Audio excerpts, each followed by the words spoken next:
Just before the start of the season, Iverson's longtime friend Rasan Langford was killed.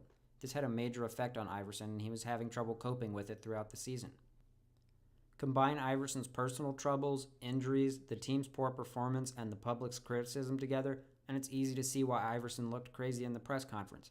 He didn't really hate practice, and he certainly didn't set out to make the joke that it became. Iverson said practice 22 times because he was overwhelmed and upset. He was here to tell the world it was going to be okay and the Sixers would improve, but instead he's being asked about things he is ready to move past.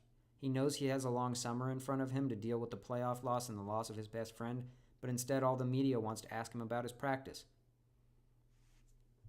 Allen Iverson's press conference from May 7, 2002 is a story of misunderstanding. As we look back, we see that it was missing context, and when we put it into context, we're able to understand that Iverson wasn't some insane man like the clips of the interview make him out to be. We got hung up on the comical nature of saying practice so many times that we forgot the human that was Allen Iverson.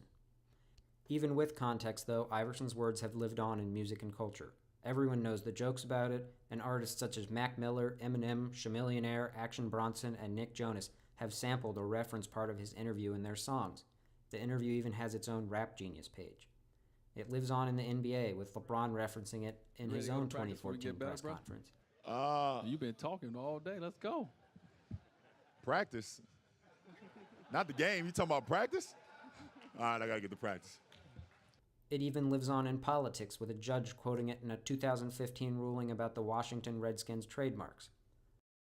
So while it's funny to remember that time Allen Iverson said practice 22 times in just 2 minutes, we must remember the real reason why. Iverson was in a delicate state, saying he would have repeated lasagna if the media had asked him about that. He wishes he could take it back because Iverson knows it wasn't a true indication of who he was. Allen Iverson is a complex individual, and on this day we saw he was more than a fantastic basketball player and more than the jokes that live on. We saw that Allen Iverson was human, just like us. We're talking about practice, man. When you come in